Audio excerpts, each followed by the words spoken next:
Guys, this is the 3 a.m. podcast. My name is Charlie. My name's DJ. My name is Sean. We're just a group of friends. We tell scary stories, funny stories, everything in between. So if this is your first time listening, welcome. If you want to listen to just the stories, look in the description below. There'll be a timestamp. Go ahead and skip forward. But if you're a real one, hang out with us for a while. Jokes, because we're getting right into the story. Guys, this is a continuation from last week where I talked about the expedition to find Shambhala. Yes. Shambhala. So Shangri-La. With the Roerichs family. The Roerichs, those crazy ass Russians, bro. So Tristan wasn't here, so I'm going to give him a really quick recap. Okay. Okay.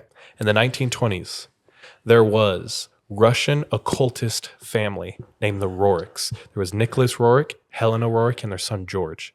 They were super deep into Buddhist mysticism and esotericism, which is like all this hidden knowledge and lost knowledge about a ancient culture and race that has really advanced technology and spiritual things.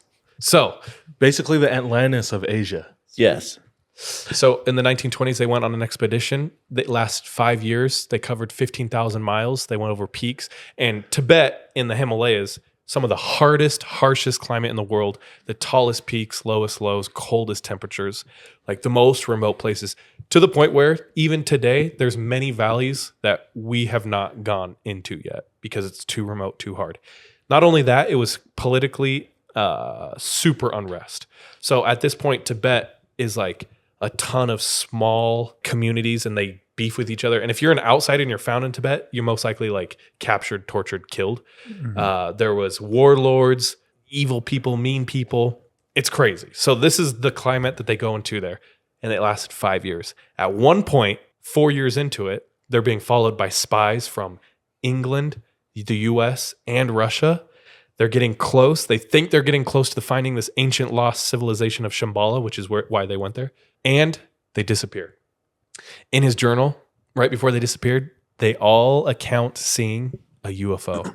But they don't know it's a UFO. In the 20s. Yeah. They don't call it a UFO, but they call it this. Spherical disc that just didn't move in any like normal pattern either. But there was no other like records of that before. Mm-hmm. Then they disappeared. They disappeared for 12 months. No one knows where they went. I thought it was 4 years. No, they disappeared 4 for 12 times months. 3. And when they come back, Nicholas Roerich says, we were in a Tibetan prison camp for 5 months. We were tortured. 5 of us died. They go back to the US. Everyone's like, oh, it was a failure. But no, it wasn't a failure. A lot of people say they just said it was a failure to hide the fact that they did find Shambhala. So one of the last, right before the UFO, there was an entry where they talk about being in a super remote valley of Uman, and they found a very ancient old Buddhist monastery in the side of a mountain. They went up to it. There was an old monk who met them, and he said, come with me. And he took them around the monastery. And on the side of the mountain, they can see this insanely big cave leading into the mountain. And most of the cave is blocked up by perfectly carved stone. And then they tap the bricks with an umbrella in a certain pattern. Right into Diagon Alley. Bro, I just read that chapter to my daughter. Anyway, and then he says, there's a small entrance, and he says, this is the entrance of Shambhala, but you are not ready, and you cannot enter.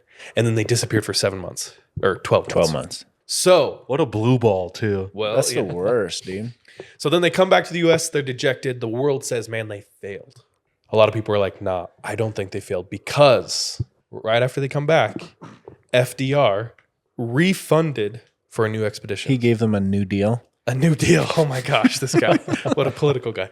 No, so they're heading back to the Himalayas to try to re-find Shambhala. Do we know like the time frame in between that? Like how quickly when they were back? Like the Yeah, turnaround? they came back and then they were sent out. Like how long? I don't were they know in how the long, States? but it was not that long. We can look into that. Because if it was truly unsuccessful with no data whatsoever that would allow for a redemption, then they wouldn't have funded a second trip. You I feel would like think, we'd, yeah. I feel like we'd have to assume that there was something. There was time enough, for like his book to come out. enough for for them to get funding and people to be like, yeah, let's do it again. Yeah. Yeah. So Also, the Roerichs were like the talk of the world at this time. And I'm going to go into that a little bit, like the political situation surrounding their expedition. And also, we're going to dive a little bit deeper into Shambhala and Agartha right now. So, the knowledge of Agartha has not been known by the West for a very long time. And so we're going to go into like the first time we see it. Real quick, a lot of this, dude, in doing research, once again, my source is Mr. Mythos on YouTube. Go subscribe. If you want a really in-depth look into all these subjects, go watch his videos. They're dope as hell. But like when researching this and when this knowledge first came to the West of like Agartha, Shambhala, Agarthi, what's the Viking one? Valhalla. All this stuff comes from super ancient texts. Dude, so much of it is connected. It's crazy. Wildly connected. Yes. From all across the world, different religions. And we're going to go into that, dude. Yeah, I have some of that too. Jump in when it makes sense too, because I kind of have you at the end, but Sure. Jump in when it makes sense.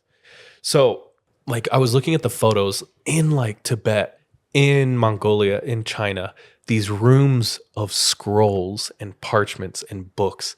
And it gives me the vibe of when Gandalf goes to Minas That's Tirith. exactly what I was thinking about. Yeah, dude. And you know how in the movies that's only like 2 minutes. it's like 3 years that he's like studying to learn about the ring. Yeah. So this is the vibe I get. Like, Damn, DJ, the shut knowledge. up. No. That's exactly. I was thinking. Bro. I was thinking the same thing. I was too.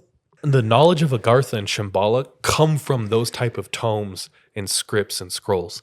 Like to the point where I think I understand a little bit deeper of like Reed Moon's mission. And you know how he's looking for like the first edition of the Bible. Yeah. Bro, that's pussy shit compared to like how old this stuff is. This stuff is thousands and thousands of years. You know what I'm saying? Right. Okay. Sorry for calling the Bible pussy shit. But not really. Just kidding. So, we're going back. This is even before the Roerichs. A French occultist philosopher by the name of André Saint-Yves.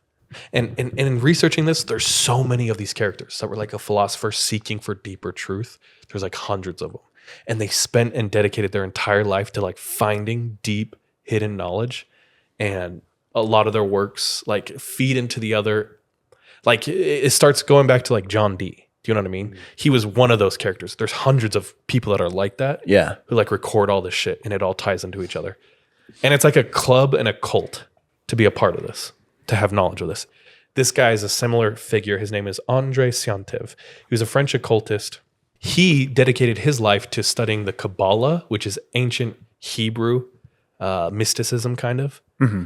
And he learned to the point where like he learned ancient Hebrew. He like studied the whole Kabbalah, all the religion, all the ancient texts, all the hearsay, all the whispers of deeper meanings. And then he decided, I got to go deeper. I got to go older. So what does he decide?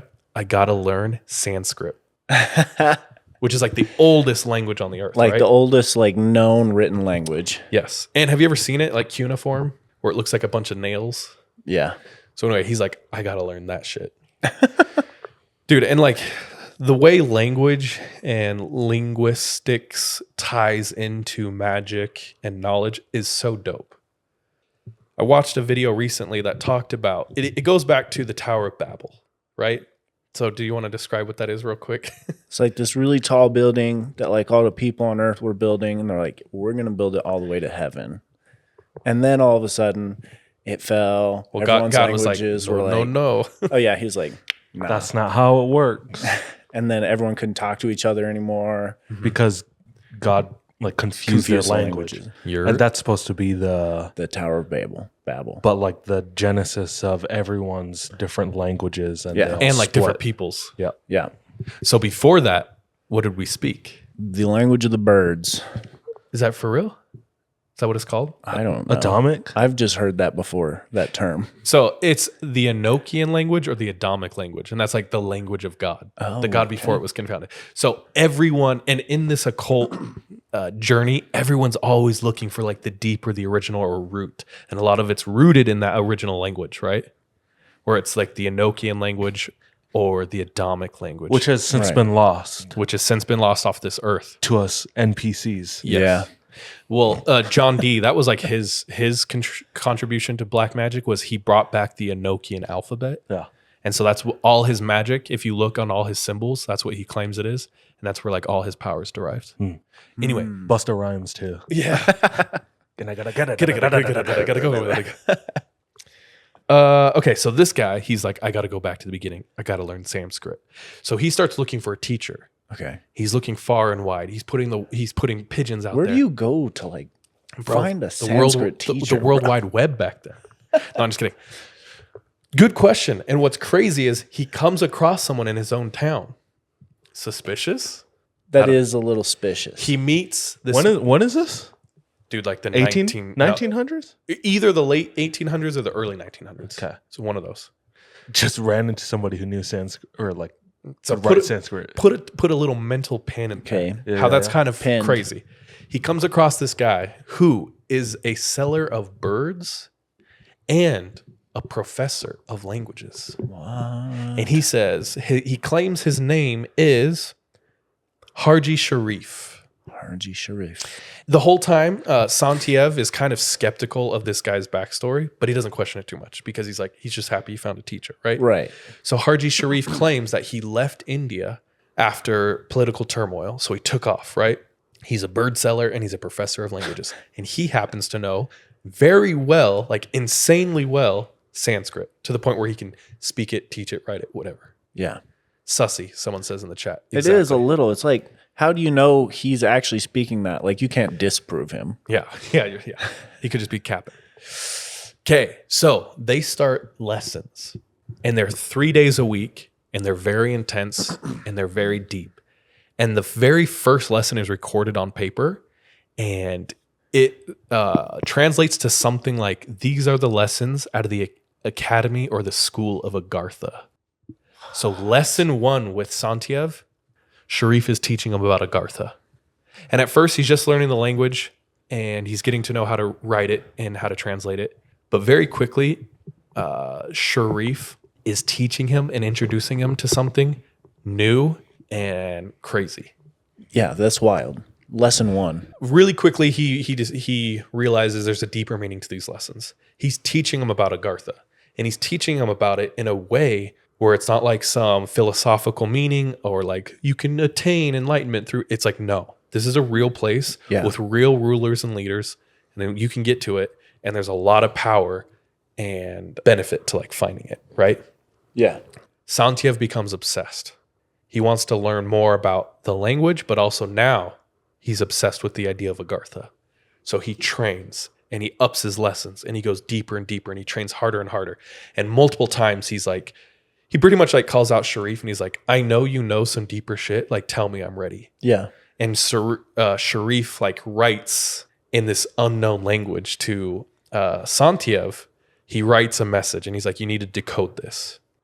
Eventually he decodes it. And what he's introduced to him is Vatanian. Vatanian. So Vatanian is like the Adamic language, but in India. So it's like the original language of Shambhala or Agartha.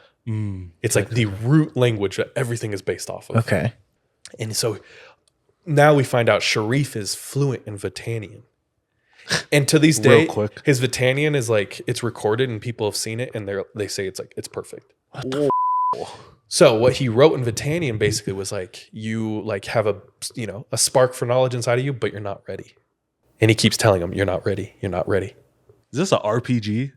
This guy's like checking off side quests real quick. This whole like thing. leveling up in skills. Life is a simulation, and this is all an RPG. He has like skill points, and he's using it towards language and all this. He's like, you have 4 talent points. What are you going to put in towards? Vatanian. Yeah, you are now fluent. Yeah, exactly. So he's obsessed with Agartha. He's getting closer and closer. He can feel it. He's learning more and more about it.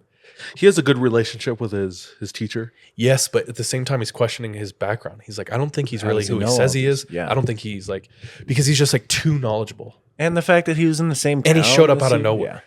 Yeah. I don't know. But like Homeboy wouldn't have got to where he would have gotten without his teacher. No, yes, for sure. That's true. So like the teacher's still hiding something. Some pros and cons. It culminates in like this, it feels like a final thing where he's like, I'm ready. Teach me more. And once again, Sharif says, you are not ready. Santiev compiles his books and his learnings, all his writings, all the inscriptions and like the translations, and he gets it in a book and he's about to publish it, and something happens. And he recalls all of his books. Like they've already put it into production, and he goes, nope, bring them all back. So this is after like a lot of money spent and a lot of time and effort. He's like printed books. He says no. He recalls all of them. They bring all of them back to him. He destroys them all. And all he has are the original manuscripts, which he passes down to his family. And over time, those are published. But there's a lot of pages missing. So there's like parts where it's like, we don't know what happened. We don't know how we got from A to B. But those have been since published. So in his works, his manuscripts and things, they were called Missions of India. That was like what it was called. And it was eventually published. And it describes, this is the first time the Western culture has heard about the idea of Agartha. Mm-hmm. And so it goes really deep into the description of Agartha. And we touched on this last time. But what Agartha basically is a subterranean culture of godlike people who have really high advanced science, technology, and spirituality. And at one point, so they basically are free of war and strife and any turmoil. So they've just been able to advance. Like mankind always bombs each other and then war and famine. So we bring ourselves down. They don't have any of that. So they've just advanced. And they're now subterranean. Their culture is inside of the earth, and it's connected to every part of the world through these massive tunnels. And you know how we've talked and touched on tunnels before? Secret tunnels. Bro, yes. And tunnels being the site of people disappearing, tunnels being the site of people having missing 411. Missing 411, and the tunnels being the site of a lot of supernatural occurrences. Yeah. And things like that, like tunnels all over the earth. So Agartha, this inner kingdom, inner society, has connections to the outside world in all of the very influential cultures of the world. So there's openings in Japan, there's openings in Egypt, there's openings in South America, Central America, North America, and every culture around the world talks about or has a legend of an inner earth kingdom. So in the ancient text, it talks about Agartha being in a sea to the north of the Himalayas. In a sea to the north. So there's a sea in the north of the Himalayas, and there's an island, and this is where Agartha is, and it's beautiful. The very ground you walk on is gold, and there's music, and the air is sweet, and there's delicious flowers and food and culture and music and dance and technology. Idyllic. It's amazing. Sounds like a nice place. What's weird about that description is, what sea is north of the Himalayas, Sean? The answer is, there is not one. I was going to say, I can't think of any, dude. So that's why it's really weird, because there is not one. But the thing is, even though the Himalayas are called the rooftop of the earth, you will find everywhere when you're walking, even on Everest and K2, you'll see fish bones, ancient coral. Is that real? Yes, bro. That's real? It used to be under the ocean. No way. So at one point, Pangea times? So yeah, Possibly. 11,000 years ago, something crazy happened, and tectonic plates mashing and jutted Everest way high. Yeah. Now it's the highest point in the earth. Yeah. It used to be under the sea. It was crazy. Yeah, so insane. That's why there were dinosaurs there in China. Oh, maybe. Oh, I heard more context of why China won't let us research the pyramids in China. And they Not just because they're mid. No. They claim because, one, it will rewrite the history of China, kind of questioning their authority and their dominance in the land. Mm-hmm. But also because they say the mummies inside the pyramids are, what's it called? About to wake up? No, What? are Mummies. European, Oh, redheaded. whoa, and dude. so it rewrites the whole history of China. And so they're But Tristan's right there. bro, His grandpa was redheaded. I know he might be a descendant from those redhead. Bro, the Holy Sithika. smokes. You didn't tell us your grandpa built the pyramids in China? Full circle, man. Probably, bro. Anyway, back to it. So yeah, used to be under the sea. It was in an island in the north of the Himalayas. The people of Agartha had 2 tongues, What the? and they could speak 2 languages at the same time. What the? They be communicating, bro. Also, you know how they have connections to every like place in the world? Through the tunnels? Yes. Yeah. Like literal tunnels that go under the whole earth, and like they have openings all over the earth. So they watch us and they keep crazy detailed records of mankind on the outside. Like our advancements, our wars, our Well, yeah, they're waiting for us to get on their level So so they can reveal themselves. reemerge. Right? Yes. Yeah, we'll go into that in just a Or minute. they find us to be worthy opponents. Ooh. Well, okay, so I'll go into it. Okay. Well, this is Go actually in. this is the root. So this is the first time the West is hearing about Agartha, Okay. and it all kind of culminates in this prophecy. And this is why Russia, Japan, Europe, America, like everyone gets obsessed with the idea of Shambhala and Agartha because of this prophecy. So the prophecy is, in the future, mankind has deteriorated and fallen because of materialism. Oh, shoot. Sound accurate so far? Sound pretty spot on. Yes. Yeah. They said IG filters. No, I'm just kidding.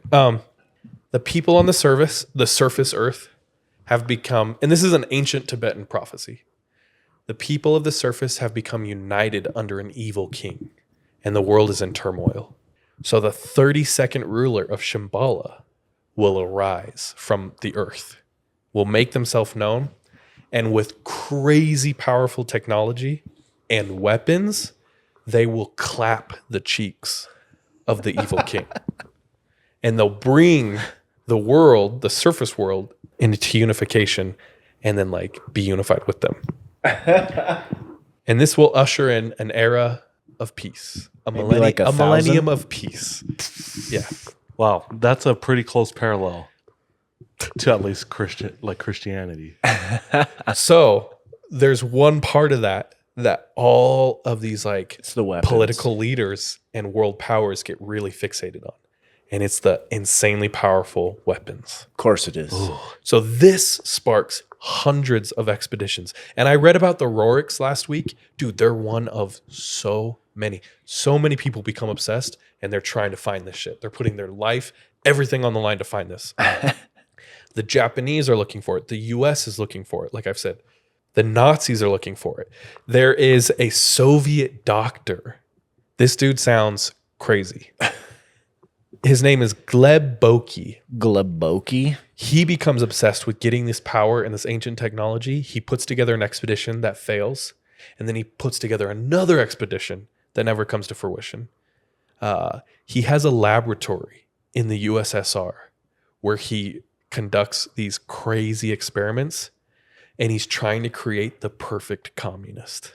Bruh. So he's taking ancient Buddhist like practices and stuff, and he's like through science and some weird electrical, scary Nazi shit. Even though it's not Nazi, it's USSR. But he's trying to he's conducting these crazy experiments on people. Yeah. So this guy's looking for Shambhala. He's aware of the Roerichs, and I think he's the one who sent those spies to this is me just conjecture, but I think he's in large part 100%. responsible for the surveillance of the Roerichs through this time. Yeah. So let's look at, when I talk about cultures all over the world have this very similar stories of an inner kingdom. We're going to go over that right now. Okay. Asgard. What's Asgard? Asgard is like the Norse? Yeah, Norse kingdom Mythology? where Odin and Thor live. So Agarthi, Asgard.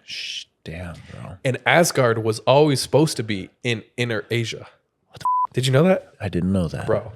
So Asgard.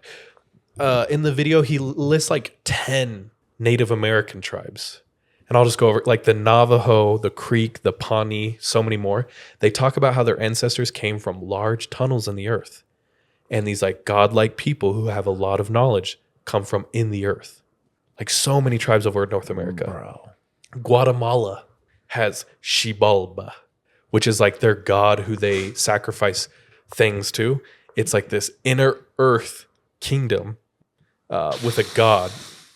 And even recently with doing more, LiDAR and ground detection stuff, Sure. Yeah. they have found 500 miles of inner underground tunnels and roads under Guatemala. Bro.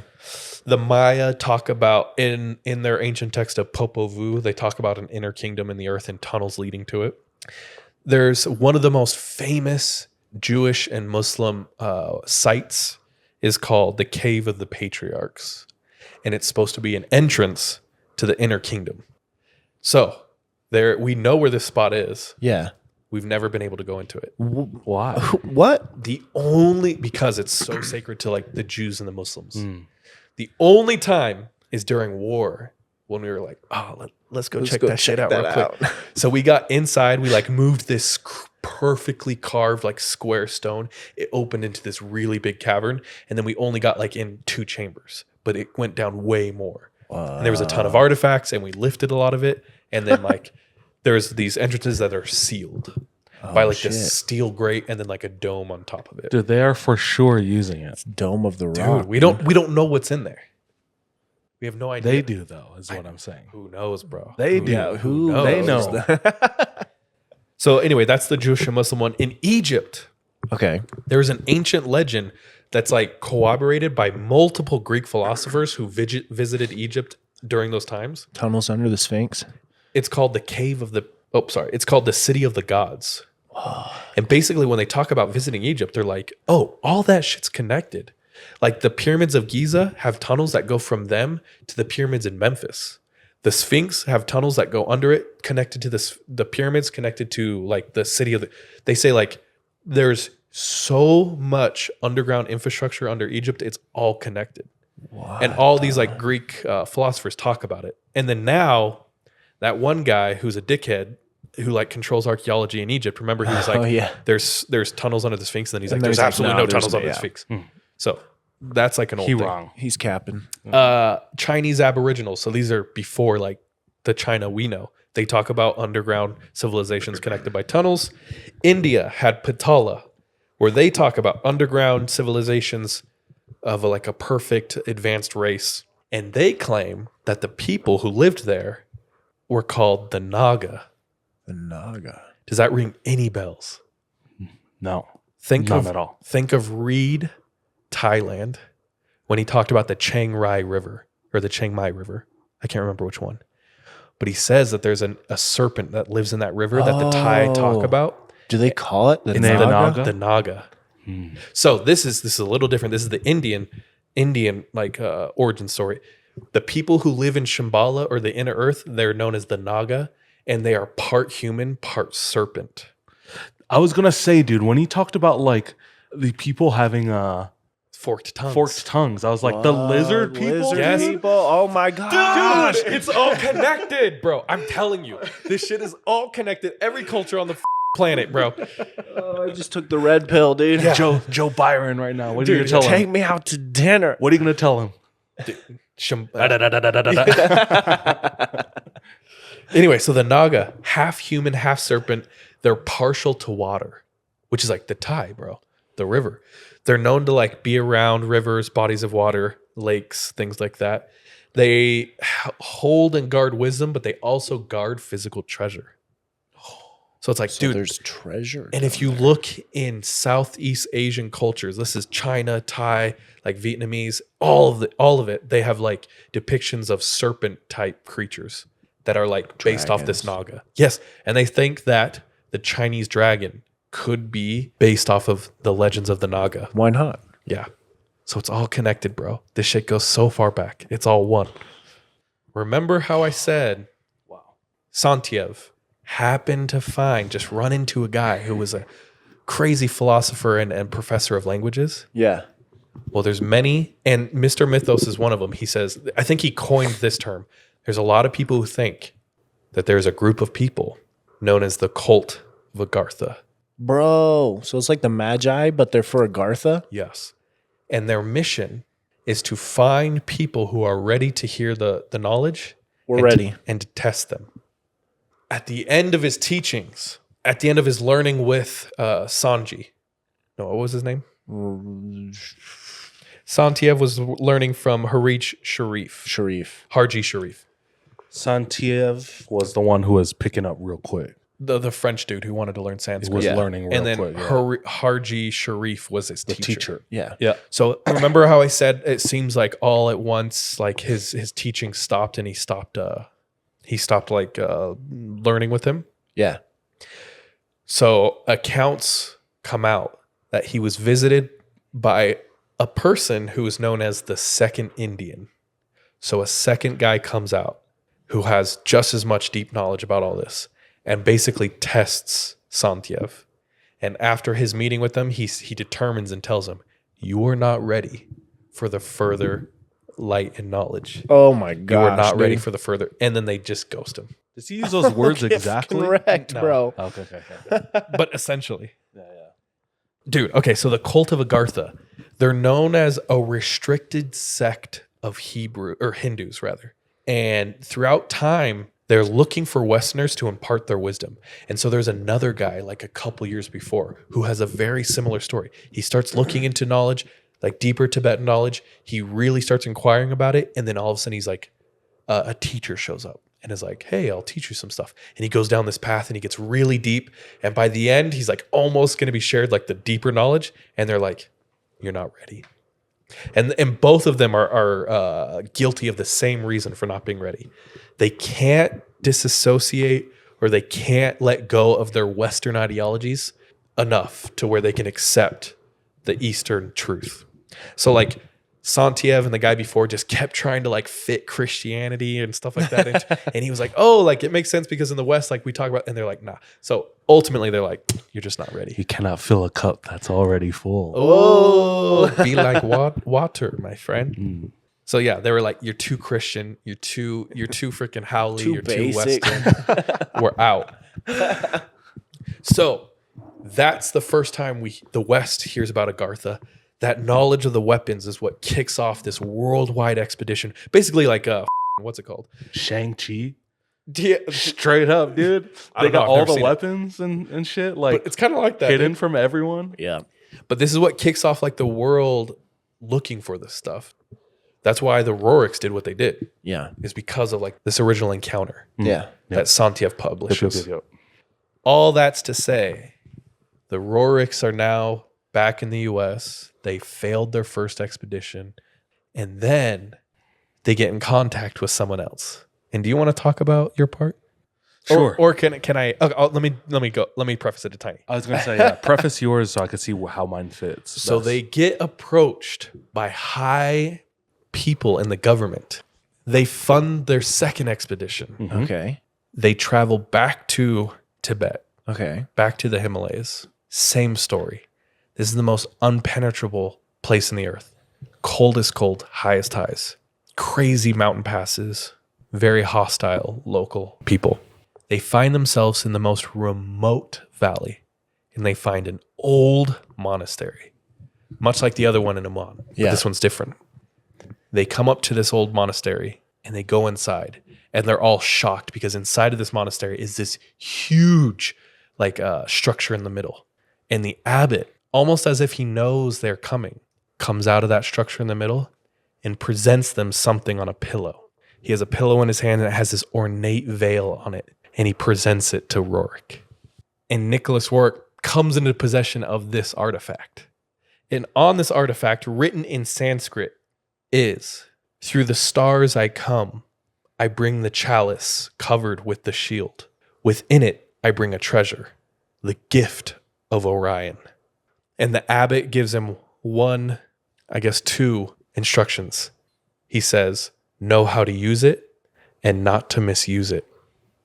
So we're going to learn a little bit more about why the whole world is so intensely interested in finding some of these ancient technologies. And we'll turn the time over to DJ. So Henry A. Wallace. Ooh. Henry A. Wallace is a renowned corn geneticist in America. And at one point, the vice president of America. Yes. Henry Wallace, that was his beginnings of his career, was a corn geneticist, and somehow got strung into this. I don't know exactly the history, but he had a mentor that taught him about all of these things going on with Shambhala and just like the ancient technologies and things like that. So similarly to the homeboy from France, Santiago, yeah, Santiago, he gets like obsessed with the almost idea. obsessed with this idea, and he's doing his due diligence to learn about these things. When he does learn enough, he goes back to his mentor and asks his mentor, I need your help. You've taught me well. You've given me, my start to all of this. What do you know about the Cintāmaṇi Stone? Have you ever heard about this? Cintāmaṇi Stone. There's a few names it goes by. Cintāmaṇi is the main one. It's also known as the Stone of Shambhala, also the wish-fulfilling jewel. He says he goes to his mentor and says, what do you know about the Cintāmaṇi Stone? And his mentor says, I know a lot about it. In fact, not just about it, but where it might be. And Henry Wallace says, if you can acquire this will greatly help America. Because Henry Wallace was not just a corn geneticist, but he was the Secretary of Agriculture, handpicked by FDR. And if you look back in the timeline, when was this? Same time as FDR. The 30s. Yep. Yeah. Right after the Great Depression. 20s. Oh. Right after the Great Depression. And during Wallace's studies, he was talking to FDR the whole time, telling him, look, there is something that can help us. It's like something of worth. It's worth checking out, and convinces him to jump on board, to the point where FDR wrote a personal letter to Henry Wallace's mentor. And Henry Wallace's mentor is Grandpa Roerichs. Whoa. I didn't know that. What's his name? Nicholas? Nicholas Roerichs. Yeah. The one with the beard. Yes. Cool. Yeah. So Nicholas Roerichs. And this is the letter. The letter's public. What? We await the stone, and we welcome you again to this glorious land of destiny. Clouded through it may be with strange fumbling fears, who shall hold up the compelling vision to these who wander in darkness. In answer to this question, we again welcome you to drive out depression, to drive out fear. We think of the people of northern Shambhala and of the successor of Buddha and the lightning flashes and the breaking of the new day. And so I await your convenience prepared to do what I am here to do. May peace, joy, and fire attend you. As always, Franklin D. Roosevelt. Yeah. What the? Sent that letter to Nicholas Roerichs. It's so wild, like seeing somebody like official saying something like that. What the? And at this time where it's like white picket fence Christian America, True, still hating on everybody not white. Dungeons and Dragons. Meanwhile, they're living Dungeons Meanwhile- and Dragons in real Yeah, life. their leader, who FDR was well received by. He was one of the only, he is the only one who served 3 terms. Oh, shit. What? Yeah, he was very well received. And So, here like, he I is think that's signing right. off, to go find that vibranium, Cintāmaṇi. or Yeah, something. yeah. Oh, Go So- find Wakanda.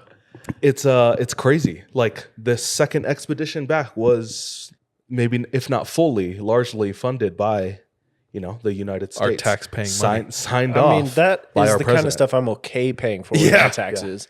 True. Roads, nobody needs Yeah, we're like, those. F that. Let's go find the Potholes I can live with. Let's go find the Sorcerer's Stone.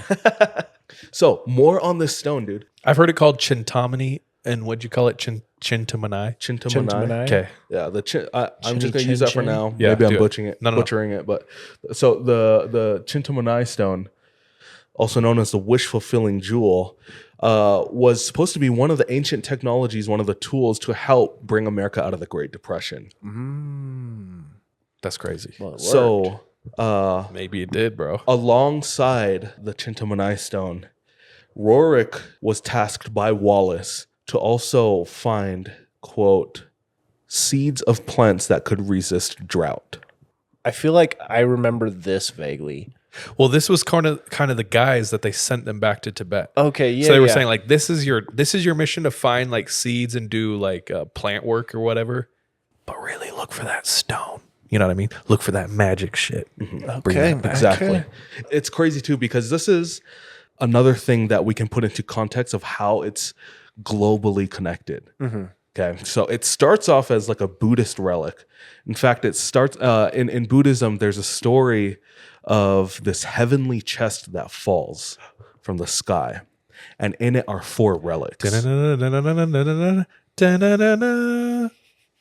And one of them is the Cintāmaṇi Stone.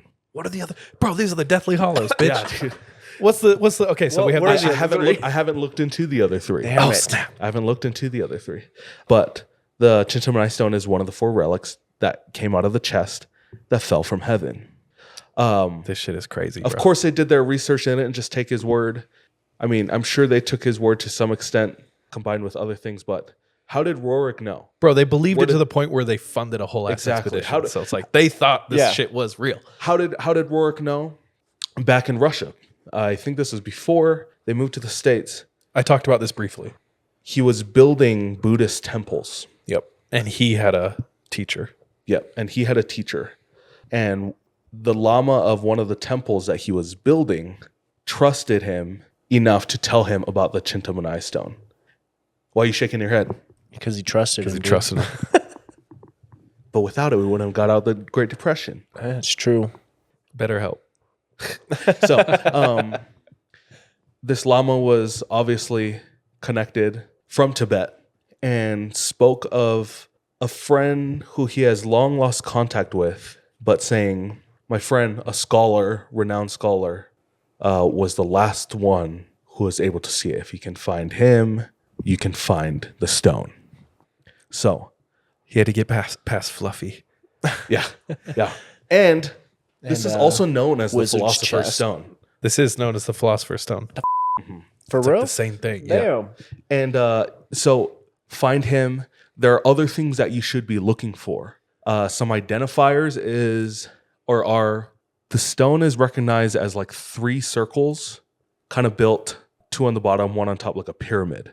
Sometimes they have a star in those circles, looking like Dragon Balls. Dude, I bet that's the same too. 100%. Because it's like the Stone of Wishes. Mm-hmm. Oh my gosh, it's Dragon Ball Ball Z. Z. It's comes all from it coming too? around, dude. And dragons. The Naga. Oh my gosh. Dude, it's all connected. Let me show you even more how it's connected. So Goku set out.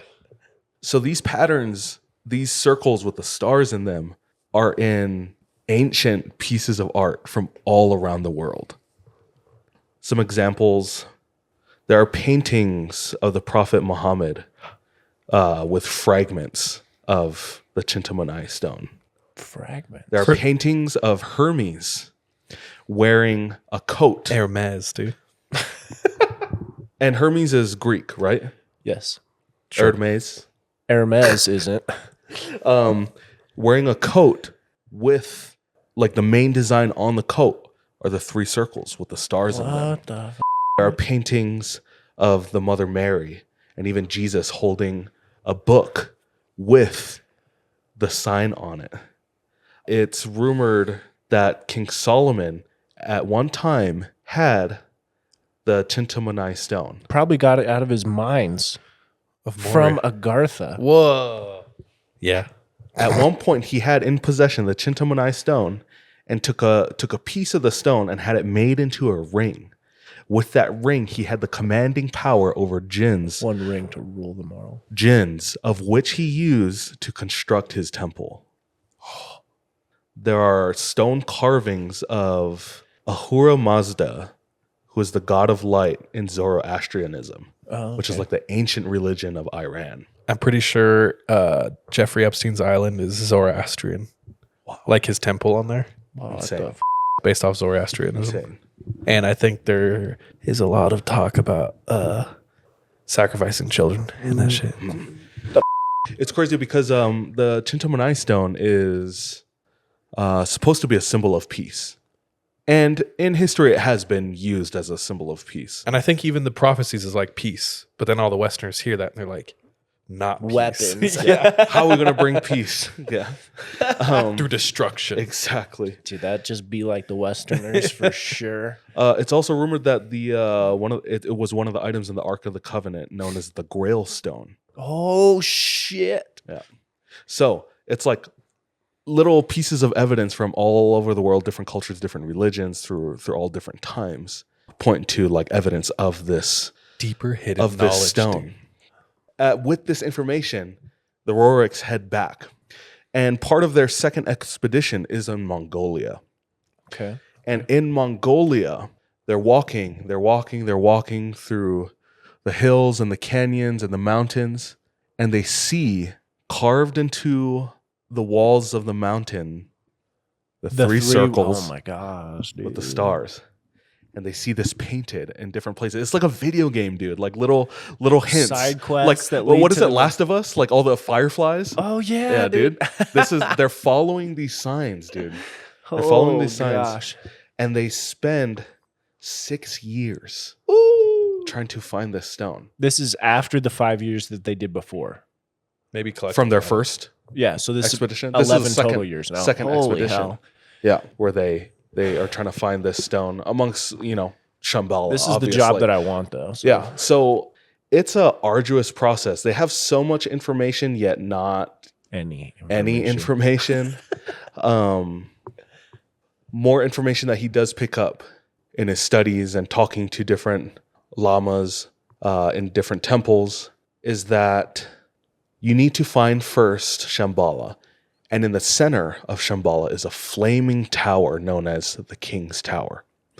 And in the King's Tower, only the purest of people can enter, or the purest of creatures can enter. Once inside, there are many things you can find. When speaking specifically on the Cintāmaṇi Stone, you'll find it in a glowing casket. A casket? glowing. Yeah, a glowing, and I can't remember if it was a white or glowing blue casket. After 6 years, in this account that I was researching, they find Shambhala. They travel to the center of it. The Roerichs? The Roerichs. They find the King's Tower, and they cannot go inside. Oh, they're not pure of heart, They dude. don't feel pure enough, but They don't feel so they don't let themselves go in, or there's like someone blocking them. could be both.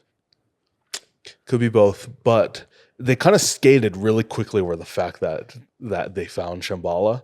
Oh yeah, What they will focus on is that their white horse was able to enter when they were not able to. Seems a bit racist. And their white horse travels through the King's Tower, and they wait, and the horse exits with a glowing casket on its back with a Cintāmaṇi Stone. That is one account. The second account of how they found the Cintāmaṇi Stone is that it was given to them by an abbot at a Buddhist temple. So that's what I was talking about. Jeez, dude. So where is this stone now? Do you have? I don't have any more info on that, but dude, just going one time, not finding anything. Going the second time, Maybe not finding. maybe yeah. So as they say, not finding anything. Going a second time with more information, more money, and then 6 years walking in a foreign land. If they didn't find this thing would have been like on the same level as the clitoris. Like, but they did find it, you know? They did find it. That you setup, found that setup it? was ridiculous. You've been married how long? Yeah, almost 6 years. Whoa. Whoa, and you still ain't found it, dog? One day. One day. Hey, With more knowledge. maybe the clitoris is the friends we made along the way. Hey, So you're grounded. All right, so I didn't hear the more mythical the mythical one's crazy. recounting. Mm. I heard just like the literal, like this one. You know how he kept 2 journals. Yeah. So this is the one that would be like in the scientific journal, And then his was the one that was in the cool esoteric. journal. Yeah, the fun journal. The fun journal and the not fun. So they find this old monastery. There's this old abbot, almost as if he knows they're coming. He presents them with this pillow, this ornate veil, And under the veil is a stone. And we come to find that it's the Cintāmaṇi Stone. But it's not the whole stone. Oh, it's only what? It's a fragment. I think there's 3 fragments. Oh, shit. These are the Dragon Balls. So Nicholas Roerich becomes into possession of the fragment of this stone. And actually, it has a nickname. This one's called the Stone of Exile. Whoa. And he starts studying it and researching it. And he says that this is most likely made of moldavite. Moldavite? Which is like a super magnetic element that's used a lot in the occult practices.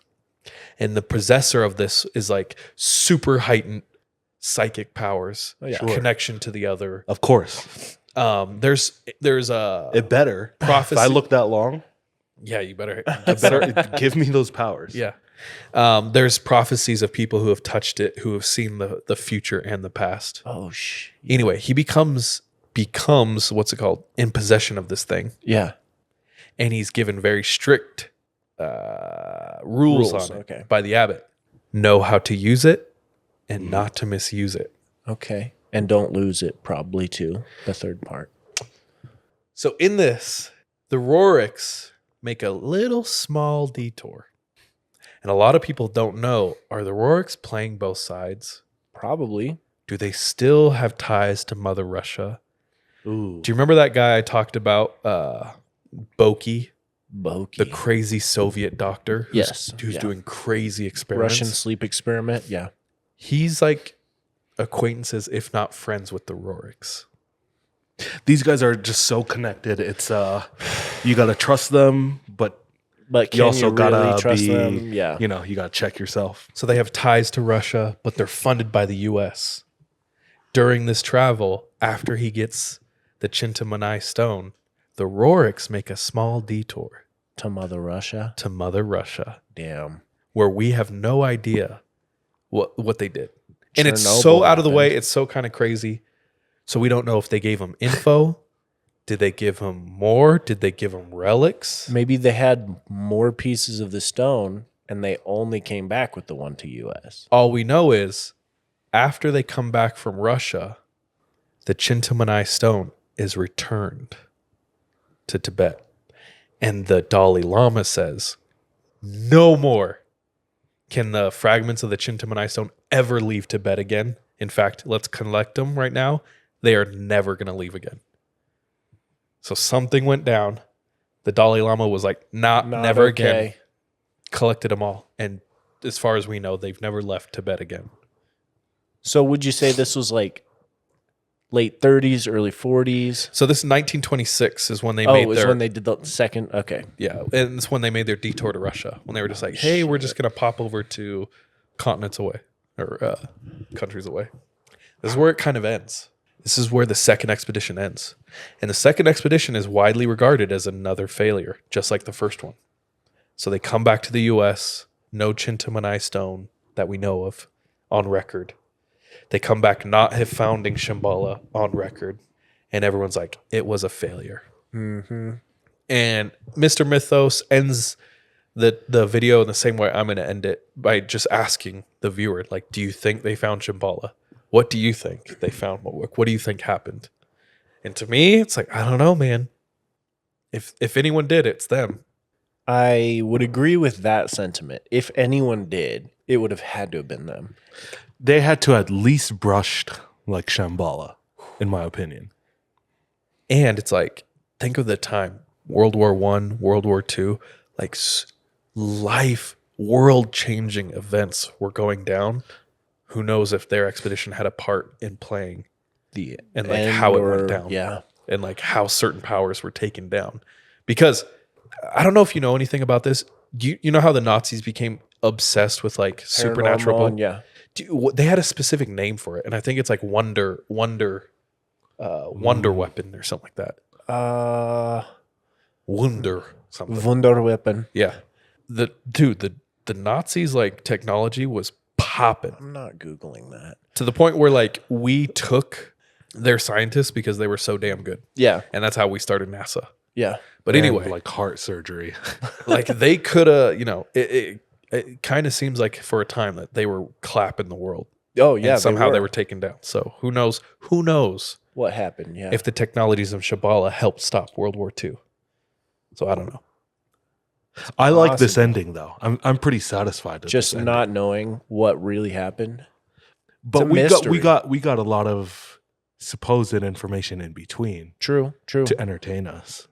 You know, If you're keen, if you are a thirster for knowledge, and you like search enough of these old stories, you'll start to see that there's a through line.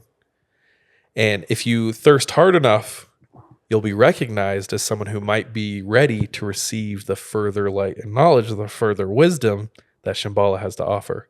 And it sounds like there's still a cult out there of followers of Shambhala who like are looking for people to like just share by that wisdom with. Putting Inshallah. out this episode, they're gonna come to us, dude. I mean, I'm going to Florida. You know what I'm saying? Like, They definitely down in Florida, bro. Yeah, I'm not going to Florida. I'm actually going to Shambhala. You know, Hey, honestly. it's like, hi guys, I'm recording this podcast from we're Shambhala. like, what is that castle have in the two background tongues. that's glowing, dude?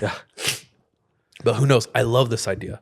I love the idea that there's like hidden knowledge, and there's like the fact that they tied in King Solomon and that like his temple was built and constructed by the power of the Cintāmaṇi Stone. Right there already connects Masons, the Illuminati. It's like everything's Everything, dude. Yeah, dude. Everything is connected. Yeah, It's and so I crazy. keep thinking about when you were talking about like they had the two tongues, the forked tongues. I was like lizard people. Dude, It's so easy. dude, and this is like Mr. Mythos he's pretty good at like separating conspiracy and what we know is like fact. Right. And I did my best to kind of stay on the factual side, but there's a lot of like conspiracy theories too. Yeah. And he has like 6 more episodes that are all like an hour long. That's like more conspiracies of inner Earth. So there's so much, bro. It's crazy, and I'm excited. Bro. This was really fun. I was really attracted to this story. The fact that there is a recorded expedition to like find a mythical lost civilization and like mythical weapons, I think is so dope. Yeah. And gives so much more credence to things like what's the movie that you said you watched? Indiana Jones. Indiana Jones and stuff like that. It's so fun to me. I Yeah. love that there might be something out there, something Sure. more. Yeah. Just around the river bend. You know what I mean? But it's true though. Yeah. So anything else before we close this episode? I want to do more episodes on artifacts like this. Do you ever hear about that thing they found like in the Mediterranean Ocean? That's like basically a computer. And it's a couple I thousand did years hear old. about that actually. You ever heard about that relic? Bro, I've like, even before I had a podcast, I was like obsessed with ancient relics. That like, so there's like the batteries of Baghdad, thousands of year old, and they're pots and they're batteries that conduct electricity. It's Yeah. like they knew that shit. Apparently, the Cintāmaṇi Stone has to be contained between, quote, towers of lithium. Oh, I didn't even, oh my gosh. Just a I couple missed this. batteries. Guys, this is 3 a.m. after hours where we just kind of casually talk about the things. That we missed in the episode. Bro, so you know Santiev? Yeah. And the other, you know how I said like the He was cult, working with another dude. Yeah. well, the cult had reached out to another guy who they determined wasn't ready. Yeah. In their writings, they like clearly predict fiber optic cables, where they talk about how electricity will be like, and information will be transferred over flexible glass. And like they clearly describe fiber optic cables like back in the 1800s, 1900s. And then the other guy clearly, he's talking about the technology of Shambhala, and he describes nuclear power and nuclear power airplanes and aircraft, which like even to this day we say is too dangerous. So we don't do, supposedly. But maybe that's all the UFO shit. Could be. So anyway, there's like a lot of stuff where they say Shambhala had like steam technology, it had railways, it had like all this stuff that like we didn't have back Are then. they to blame for like the steampunk culture? Ew. Bro, if we found Shambhala and it's like lame steampunk culture, I'd be like, okay, block that shit up. What a weird Close ass that- culture. We don't want it. Yeah. It's like clocks and raging hormones. It's like, yeah, what if you get to heaven and it's just so lame, bro? It's like Bro, they're yeah. into like the lamest shit. I'd be so upset. Be like, send me to that lowest kingdom, dog. Yeah, Where I can do what I want. Yeah, if you found Shambhala and it was just like, you know, Yeah, like cosplay nerds. yeah. What was Wait, but Wild like, Wild there's some cosplay though. You know what I'm saying. Yeah. What if you got to Shambhala and it's just like everyone had BO? I'd be so pissed. Yeah, bro. just people don't shower. All this advanced shit, y'all couldn't get deodorant. couldn't make shampoo. Yeah. Yeah, Shampoo Allah. be smelling like Coachella. Yeah. Oh shit, that's crazy. Tristan, did you have any thoughts at all? My mind is blown. I don't know. Too many thoughts, I think. Yeah, It's we went round and round. I don't know. I kind of agree with everything you guys said. Oh, I don't know. A lot of chat is saying the same thing too. They're saying that what did Pack Attack say? I think they found it and kept it secret. That's what Pack Attack was thinking. That's a good place to leave it. I would agree. It feels like they found it, said it was a failure, but they did find something. Yeah. And I think that's happened quite a bit. Oh, yeah. I don't know why. It's so lame. I feel like the government always finds things and knows things, and they're like, we can't tell the public because they'll freak out. No, we don't want to tell the public because we have the power. Oh, true. Keepers of knowledge, bro. Yeah. yeah. But if other people knew too, like other countries, Then you take the USSR out. Which happened. they would go to try to find it, Oh, that's true. And if- Yeah. and we don't want them to find it. Also true. So if they Oh, were we trying, didn't find we it. would cut them off and That's do it true. ourselves. Yeah, because like after World War I and II, it's like no one's messing with the US. It's like we're pretty world power. You know what I'm saying? Mm. I don't know. True. Hell yeah, brother. America. USS. Yes, brother. USS. Damn. I'm tired and sick, but I talked a lot tonight. Okay, let's wrap this up before it goes too much more off the rails, like that train in Ohio. Oh, shit. My main goal is to blow up. And act like Act like I don't know nobody. nobody. I like Ohio. Oh, jeez. Nobody knows them. Anyway, guys, thank you so much. This has been 3 a.m. Expedition to the Middle Earth Kingdom. Well, Appreciate you. Until next week, bye. Love you. Be safe. Trust your gut. Watch your back. be careful out there. Tristan. Love you all. See you soon. Hey. That was from the heart. Bye. I'll see you after Japan. Oh my gosh.